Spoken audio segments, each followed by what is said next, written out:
pembelajaran ya Pak.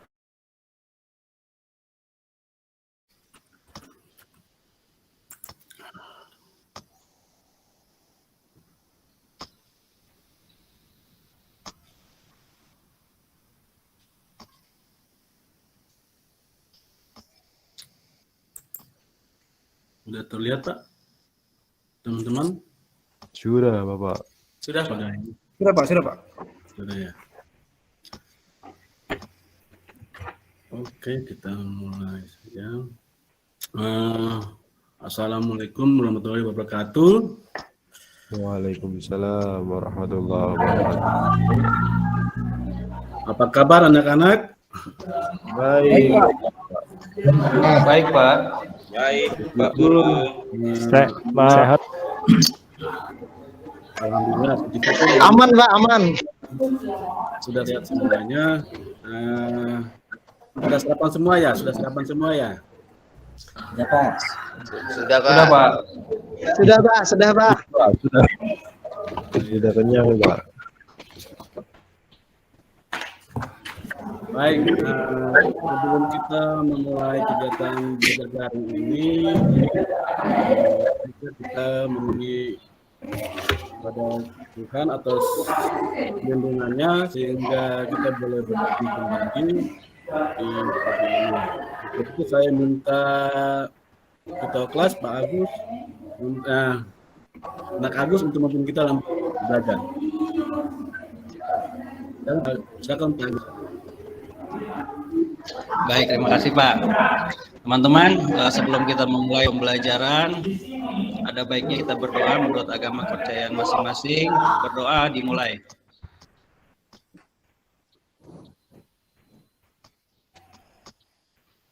Selesai. Sudah Pak, silakan Pak. Terima kasih Nak Agus. Hari ini materi yang kita akan pelajari yaitu mengenai sistem rem cakram, di mana rem cakram ini banyak kita temui di sepeda motor dan di kendaraan ringan.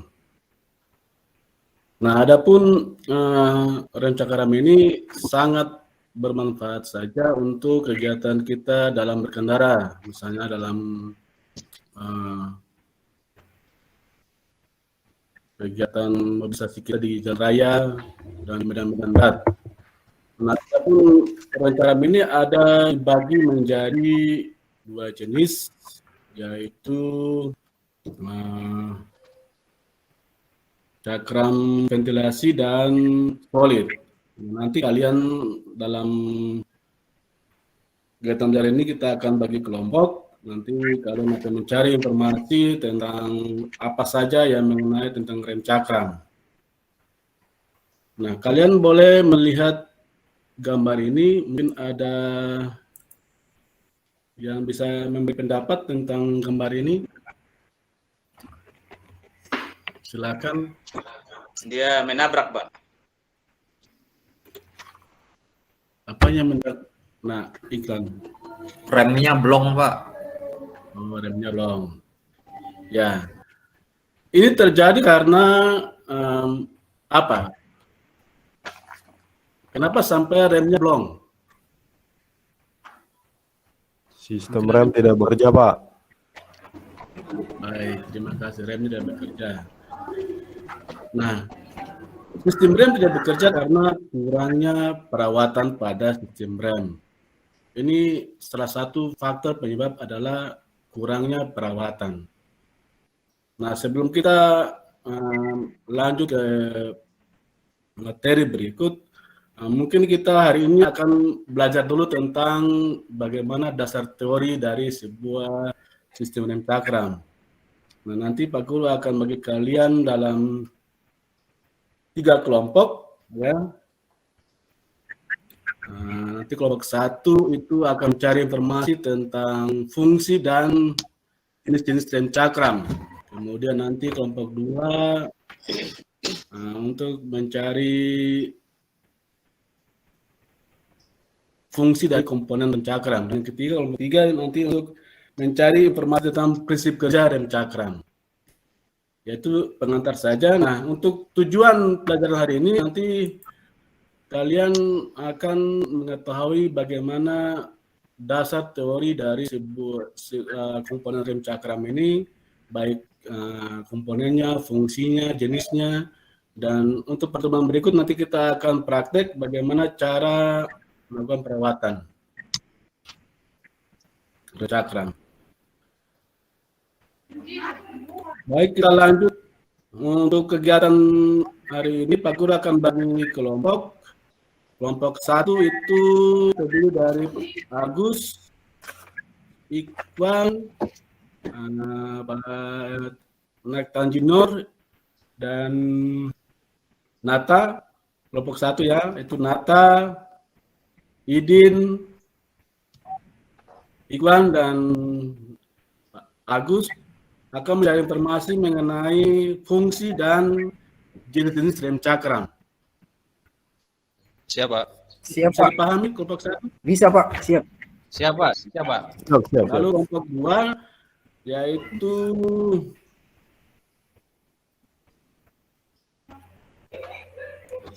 Nanang, Kiki, Ginanjar, itu mencari informasi tentang fungsi dari komponen rem cakram. Kemudian kelompok 3 Baik, Pak. Baik, Pak.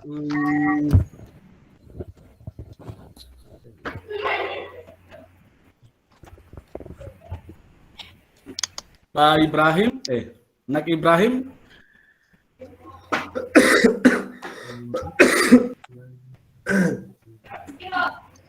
Nak Ibrahim,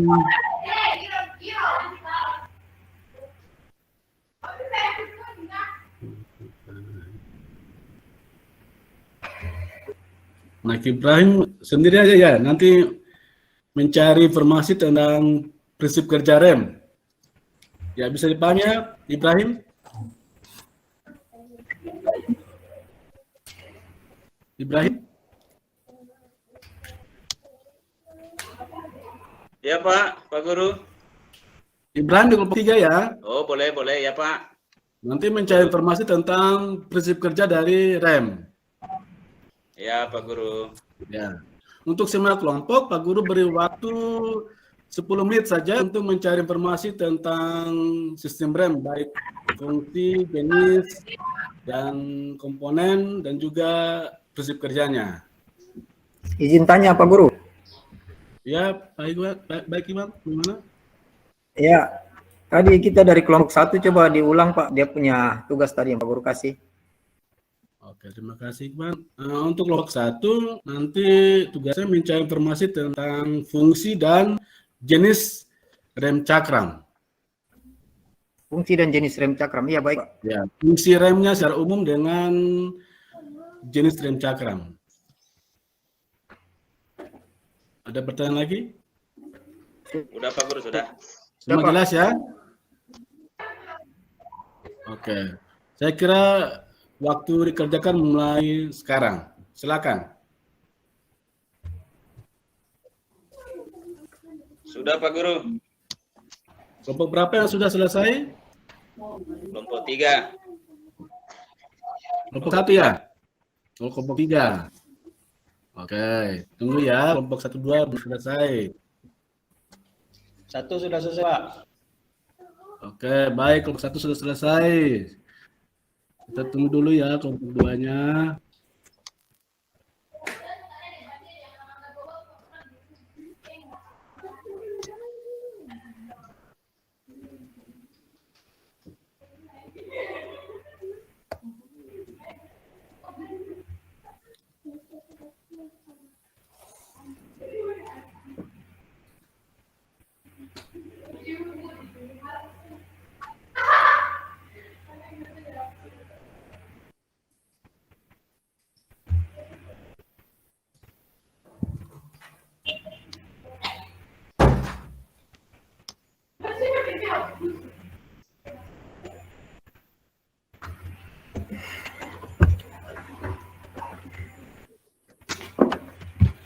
Pak Guru, izin bertanya Pak Guru.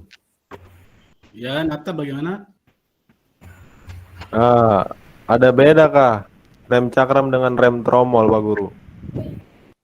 Oke, baik. Untuk pembahasan kita hari ini kita cuma membahas tentang rem cakram. Nanti pertemuan berikut baru kita akan membahas tentang rem tromol. Terima kasih, Pak Guru. Ya.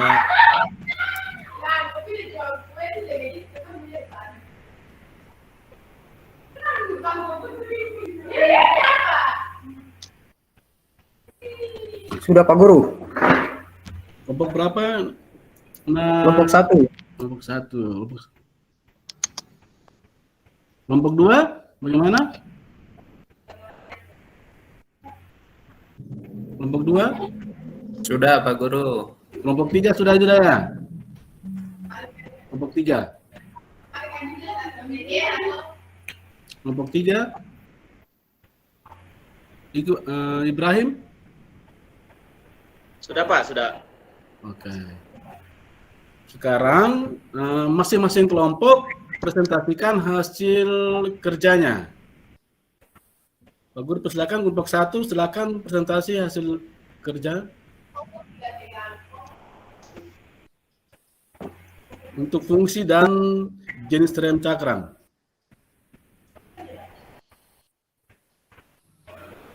Ya, kelompok 1 diwakili oleh Iwan. Silakan Iwan dipresentasikan yang sudah kita diskusikan. Silakan, Iwan. Siap Pak Guru. Ya. Baik, selamat pagi teman-teman. Saya coba mempresentasikan tugas yang dikasih oleh Pak Guru Benediktus, yaitu fungsi dan jenis-jenis dari rem cakram. Fungsi rem cakram ialah sama dengan fungsi dari rem tromol, yaitu memperlambat atau sampai dengan menghentikan gerak atau laju dari kendaraan. Namun dari segi prinsip kerja yang berbeda. Kalau tromol dia sistem gesek membuka sepatu rem, kemudian bergesekan dengan tromol sehingga terjadi gesekan dan perlambatan sampai penghentian. Tapi kalau rem cakram dia menggunakan sistem jepit, yaitu kampas menjepit ke piringan cakram. Seperti itu. Kemudian fungsi-fungsi dari jenis-jenis dari rem cakram ini ada banyak Pak Guru. Ada yang berdasarkan proses kerja, yaitu ada 2, tipe mekanis dan tipe hidrolis. Kemudian dari berdasarkan kaliper itu ada beberapa, yaitu yang pertama tipe kaliper tetap atau fixed kaliper. Kemudian yang kedua tipe kaliper tipe luncur atau floating kaliper. Kemudian yang ketiga tipe rem cakram berdasarkan jumlah piston. Yang pertama itu tipe single piston. Yang kedua tipe ganda piston atau double piston. Mungkin itu saja dari saya mewakili kelompok 1. Mungkin teman yang di kelompok 1 yang lain bisa menambahkan kalau yang saya sampaikan masih kurang. Silakan. Terima kasih Ikhwan atas presentasinya. Mungkin ada teman-teman kelompok 1 yang menambahkan. Jenis piringannya Pak. Ya, silakan. Ada yang solid, ada yang ventilated Pak. Ya, ventilate. Ya. Terima kasih Agus. Lanjut kelompok 2 silakan. Untuk kelompok 2 silakan presentasi. Untuk kelompok 2 dipresentasi oleh ketua kami Pak Ginanjar. Silakan Ginanjar. Ya Ginanjar. Baik Pak Keke, terima kasih Pak Beni. Mohon izin menjawab Pak. Silakan Ginanjar. Pertanyaan tadi tentang fungsi komponen rem cakram. Nah, saya mau jawab Pak. Ini komponen rem cakram ada banyak Pak ya. Salah satu diantaranya yang pertama adalah kaliper. Kaliper rem ini fungsinya menghimpit kampas rem pada piringan cakram sekaligus menopang kampas dan piston rem. Kemudian yang kedua kaliper bracketnya. Nah, kaliper bracket ini menahan kaliper agar tetap berada pada tempatnya. Kemudian selanjutnya ada namanya kanvas rem atau brake pad, Pak. Nah, ini fungsinya menekan piringan cakram. Kemudian selanjutnya ada piringan cakramnya sendiri, Pak. Komponen ini fungsinya menerima tekanan dari kanvas rem.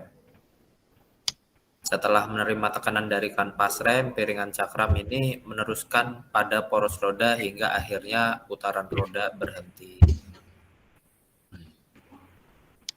Mungkin itu dulu, Pak, yang dari saya.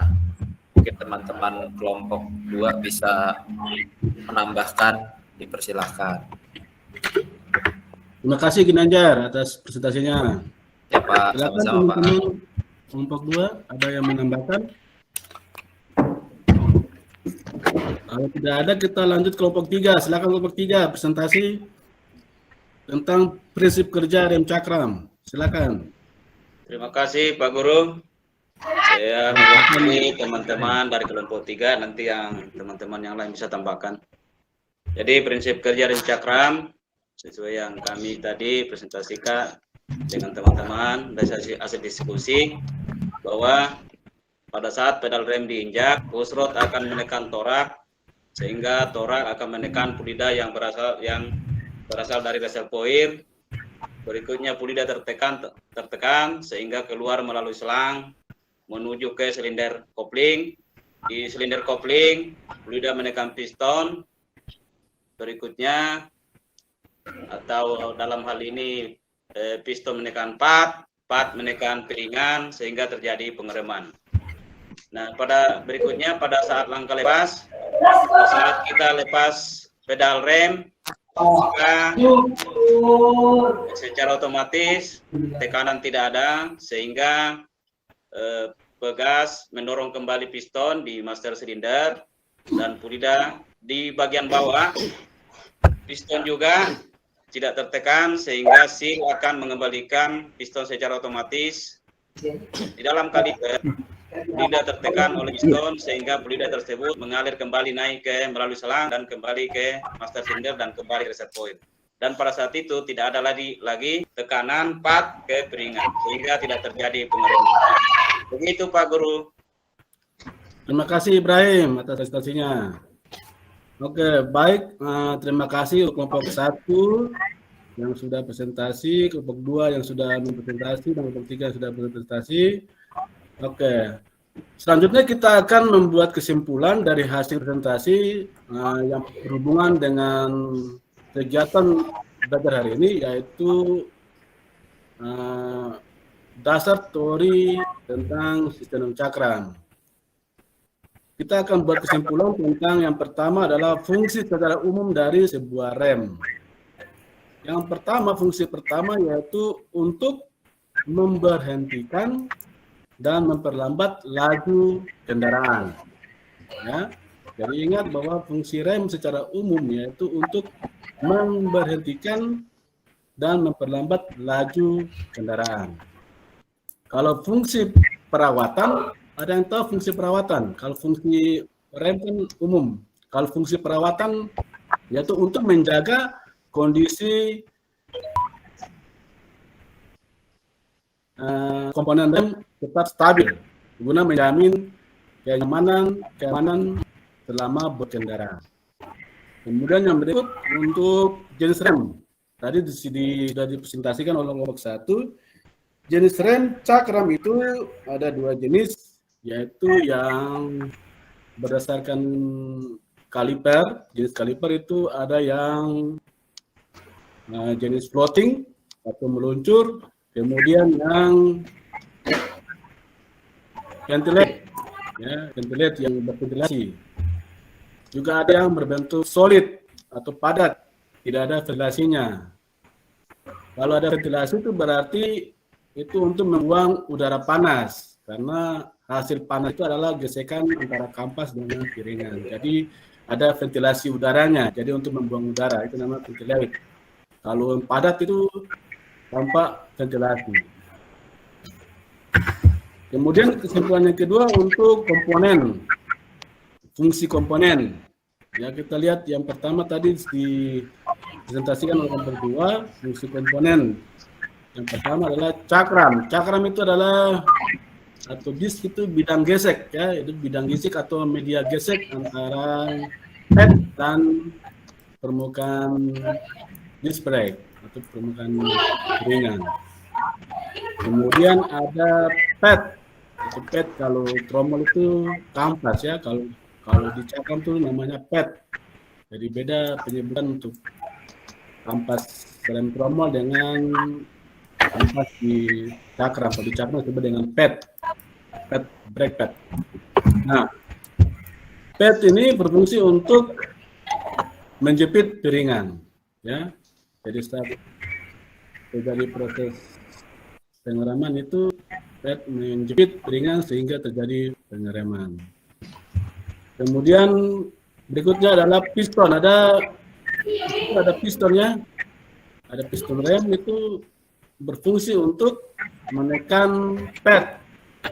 Ya, ini lidah yang besar dari master itu didorong masuk melalui selang rem, terus diteruskan ke kaliper. Dalam kaliper itu rem ini akan mendorong atau menekan pad sehingga pad menjepit piringan sehingga terjadi pengereman. Kemudian yang berikut untuk presentasi kelompok 3 yaitu prinsip kerja. Ya, tadi sudah dijelaskan, dipresentasikan kelompok 3. Ketika pedal rem diinjak, maka tekanan minyak rem yang berasal dari master ini akan diteruskan melalui selang rem, lalu menuju masuk ke kaliper. Dalam kaliper ini, minyak rem ini akan menekan piston. Ya, ini garis besar saja. Akan menekan piston, dan piston akan menekan pad, dan pad akan menjepit piringan. Jadi ini prinsip kerjanya hampir sama seperti di motor. Prinsip kerjanya seperti itu, ya. Jadi minyak rem dari master yang sudah bertekanan tinggi masuk melalui selang rem lalu menuju kaliper. Dalam kaliper ini ada didorong oleh minyak rem, piston mendorong pad menjepit piringan. Ya, itu saja bisa Pak Guru ambil kesimpulannya, ya, untuk kita semua hari ini. Nanti untuk pertemuan berikut kita akan praktek mengenai bagaimana perawatan rem cakram, ya. Nanti Pak Guru atur waktu untuk pertemuan minggu depan. Pak Guru akan mencoba mengulang kembali, mungkin ada yang masih ingat. Ikhwan, mungkin ingat tadi. Siapa Guru, bagaimana? Komponen rem cakram apa saja? Komponen rem cakram. Bisa. Komponen rem cakram ada beberapa komponen, yaitu ada cakram, kemudian ada pad penekannya, kemudian ada pistonnya, kemudian ada lidah penekannya, dan lain-lain, Pak Guru. Oke. Baik, terima kasih, Iwan. Pak Guru kira itu saja pertemuan kita hari ini. Nanti kita akan bertemu kembali pada pertemuan berikutnya, yaitu minggu depan, dengan membawa baju praktek, ya. Jangan lupa kita akan praktek perawatan rem cakram. Bisa dipahami itu? Siap, Pak Guru. Bagaimana bisa dipahami itu? Siap, Pak Guru. Siap, Pak Guru. Bisa, Pak Guru. Bisa, Pak Guru. Oke, terima kasih untuk semuanya. Saya Pak Guru minta kesediaan Nata untuk membimbing doa ke dalam akhiri kita belajar ini. Siap, Pak Guru. Silakan, Nata. Oke, baik teman-teman. Sebelum kita mengakhiri pelajaran di pagi hari menjelang siang ini, ada baiknya kita berdoa. menurut kepercayaan dan agama kita masing-masing. Berdoa dipersilahkan.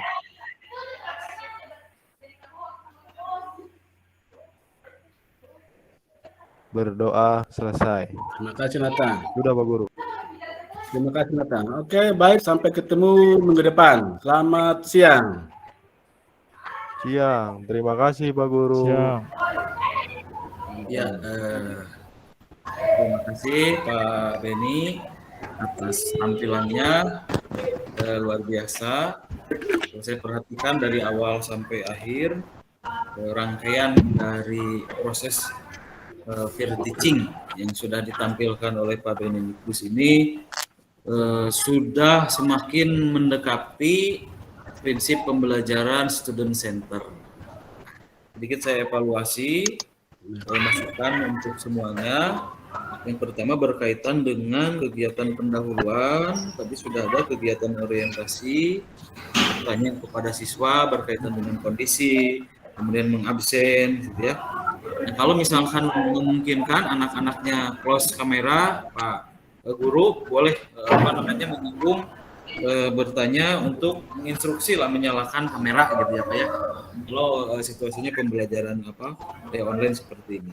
Kemudian yang kedua, tadi Pak Beni juga sudah mengaitkan persepsi ya, mengaitkan materi yang disampaikan hari itu, tujuan pembelajaran juga ditayangkan tadi bagus dengan dunia real gitu ya, dengan kondisi real. Jadi pentingnya pelajaran ini dengan kehidupan yang dihadapi nanti, pekerjaan yang nanti akan ada siswa disampaikan. Sudah, kemudian, nah ini agak terlewat nih motivasi ya Pak. Nah motivasi kalau waktunya leluasa, boleh-boleh saja guru menayangkan tayangan motivasi pendek dalam berupa video atau puisi, video, animasi begitu boleh Pak, ditayangkan saja kalau waktunya memungkinkan, misalkan dalam pembelajaran sehari-hari. Misalkan 4 JP kan panjang, di awal-awal Bapak boleh menayangkan tayangan atau menyampaikan kita berpidato berkaitan dengan memotivasi siswa. Yang lebih nyaman tuh anak disuruh melihat video gitu Pak. Pasti tentang kegiatan-kegiatan yang membangkitkan semangat belajar. Seperti apa? Nanti kalau misalkan memungkinkan di kegiatan ujian nanti, ujian pembelajaran atau presentasi pembelajaran, tidak salah atau siapkan video bisa saja 30 menit atau 1 menit misal, video pendek lah atau maksimum 2 menit misalnya disiapkan video ya Pak. Itu berkaitan dengan kegiatan pendahuluan.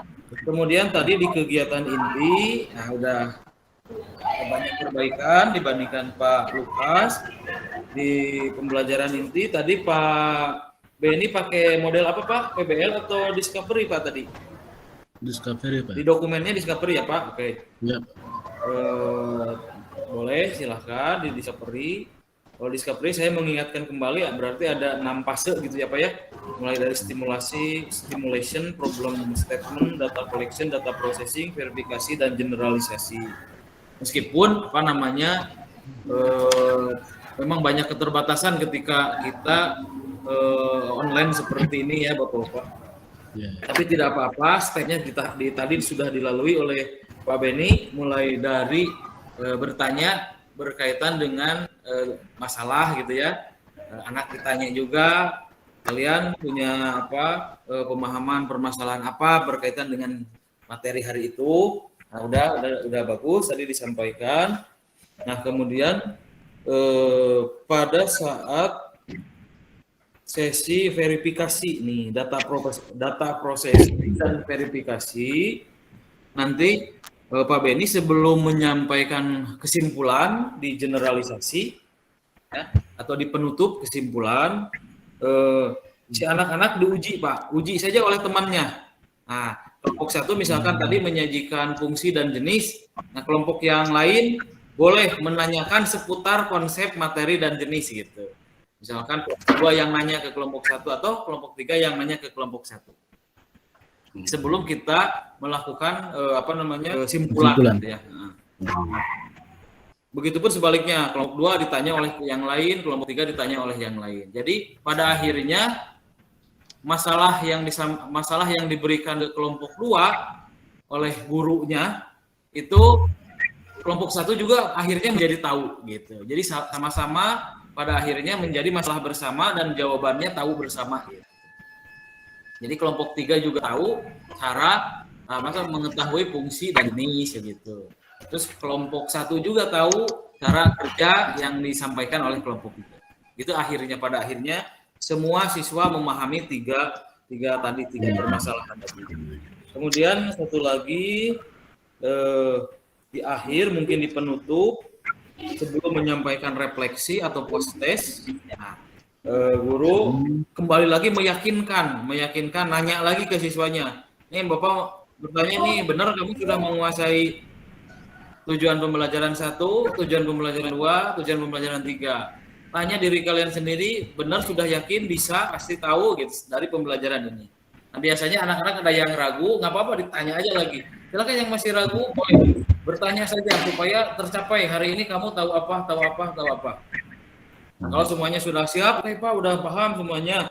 Nah, langsung direfleksi. Boleh post test, kita ngasih pertanyaan, baik pertanyaan yang ditayangkan melalui PowerPoint, jawabannya dikumpulkan di kertas lembar, misalkan kalau nanti tatap muka, atau seperti tadi yang Pak Beni presentasikan, anak ditanya minimal 2-3 orang lah, kalau misalkan 15 orang nih.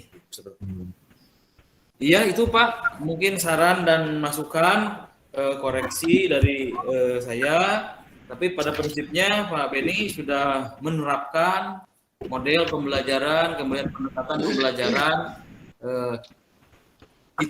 student center. Selamat Pak Beni, mudah-mudahan nanti lebih di-improve lagi pelaksanaan peer teaching-nya Pak. Ya, terima kasih Pak. Terima kasih Pak Sama-sama. masukannya Pak.